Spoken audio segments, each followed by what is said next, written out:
आज या ठिकाणी ह्या सह्याद्री सहकारी साखर कारखान्याच्या माध्यमातून जर आज आपण बघितलं तर ना कामगार समाधानी आहे, ना या ठिकाणचा सभासद समाधानी आहे, ना या ठिकाणी जी काय वाहतुकीसाठी शेतकरीच आहे शेवटी या ठिकाणी त्यांची यंत्रणा आहे ते सुद्धा या ठिकाणी समाधानी नाही.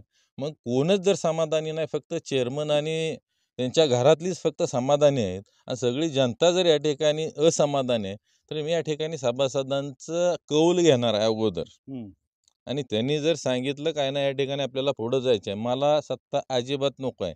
माझ्या घरातला कोणीही चेअरमन किंवा डायरेक्टर सुद्धा नसणार आहे. मी आत्ताच तुम्हाला सांगतो. मी स्वतःला भाग्यवान समजतो की चव्हाण साहेबांनी ज्या मतदारसंघाचं नेतृत्व केलं त्या मतदारसंघाचं नेतृत्व आज या ठिकाणी मला करायला मिळतंय. परंतु मधल्या 25 वर्षाच्या काळामध्ये इथे लोकांनी अतिशय दडपशाही असेल किंवा दबावाच्या राजकारणामध्ये आणि ज्या त्या वेळेला 2014 पासून या ठिकाणी तिरंगी लढत झाली आणि खरं तर क्षमता नसलेला आमदार, बिनकामाचा आमदार या ठिकाणी या उत्तर मतदारसंघाला लाभल्यामुळं विकासाचा फार मोठा बॅकलॉग या ठिकाणी आपल्याला पाहायला मिळतोय. तुम्ही आता इलेक्शनच्या कालावधीमध्ये उत्तर मतदारसंघ फिरला असेल, तुमच्या लक्षात आलं असेल, शोले पिक्चरमधल्यासारखी आज अवस्था, आज सुद्धा ही 40 वर्ष आपण मागं आहे अशी परिस्थिती संपूर्ण मतदारसंघाची या नाकर्त्या आमदारांनी या ठिकाणी केलेली आहे. आणि त्या ठिकाणी येणाऱ्या काळामध्ये हा जो काय बॅकलॉग आहे हा भरून काढण्याचं आणि यशवंतरावजी चव्हाण साहेबांचा हा कराड उत्तर मतदारसंघ एक येणाऱ्या काळामध्ये आदर्श मतदारसंघ करण्याचं भाग्य खऱ्या अर्थानं मला या ठिकाणी मिळते. खरं तर जवळपास 12 वर्ष झाली या कराड उत्तर विधानसभा मतदारसंघामध्ये मी सक्रिय आहे. प्रत्येक घरामध्ये जाऊन या ठिकाणी एक एक भारतीय जनता पार्टीचा कार्यकर्ता तयार करण्याचं काम या ठिकाणी केलेलं आहे. आज आमच्याबरोबर नेते मंडळी आहेत, परंतु आजही अशी फार मोठी नावं आमच्याबरोबर नाहीत. अगदी ताते येत आहेत, जर सोडले तर आता आमच्याकडे दाखवायला माणूस तसा भारतीय जनता पार्टीमध्ये नाही. परंतु सर्वसामान्य जनतेनं या ठिकाणी इलेक्शन हातामध्ये घेतलं होतं.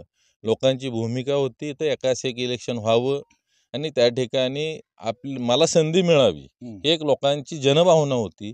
आणि ह्यावेळेला भारतीय जनता पार्टीने ह्या सर्व गोष्टी या ठिकाणी साधल्या आणि त्यामुळं लोकांना एक कॉन्फिडन्स आला की आता आपल्याला योग्य व्यक्ती या ठिकाणी मिळालेली आहे. आणि त्यामुळं आपण या ठिकाणी बऱ्याच या 25 वर्षाचा जो काही कराड उत्तरचा वनवास आहे हा संपवण्याच्या दृष्टिकोनातून लोकांनीच स्वतः इलेक्शन या ठिकाणी हातामध्ये घेतलं. ज्या पद्धतीनं म्हटलं जातं, तूच आहेस तुझ्या जीवनाचा शिल्पकार, तसं आमच्या कराडोत्तरेच्या जनतेनं या ठिकाणी स्वतःच्या जीवनाचं शिल्पकार निवडण्याचं काम या ठिकाणी केलेलं आहे. जर भविष्यामध्ये, भविष्य नाही म्हणत, आता येणाऱ्या काळामध्ये जर या ठिकाणी सह्याद्रीच्या सभासदांना जर हा कारभार योग्य वाटत असेल तर मला काय फार ह्यात इंटरेस्ट नाही. परंतु मी आज ज्या ज्या ठिकाणी जाईल त्या ठिकाणी लोक आता म्हणायला लागलेत की आता आपल्याकडे विधानसभा आलेली आहे आणि आज या ठिकाणी ह्या सह्याद्री सहकारी साखर कारखान्याच्या माध्यमातून जर आज आपण बघितलं तर ना कामगार समाधानी आहे, ना या ठिकाणचा सभासद समाधानी आहे, ना या ठिकाणी जी काय वाहतुकीसाठी शेतकरीच आहे शेवटी या ठिकाणी त्यांची यंत्रणा आहे ते सुद्धा या ठिकाणी समाधानी नाही. मग कोणच जर समाधानी नाही, फक्त चेअरमन आणि त्यांच्या घरातलीच फक्त समाधानी आहेत आणि सगळी जनता जर या ठिकाणी असमाधानी आहे, तर मी या ठिकाणी सभासदांचं कौल घेणार आहे अगोदर. आणि त्यांनी जर सांगितलं काय ना या ठिकाणी आपल्याला पुढं जायचं आहे, मला सत्ता अजिबात नको आहे. माझ्या घरातला कोणीही चेअरमन किंवा डायरेक्टर सुद्धा नसणार आहे. मी आत्ताच तुम्हाला सांगतो. कारण 100% यशवंतराव चव्हाणांनी जी काय विचारधारा दिलेली आहे सत्तेचं विकेंद्रीकरण करायची आणि त्या दिशेनं इथून पुढच्या काळामध्ये मी काम करणार आहे.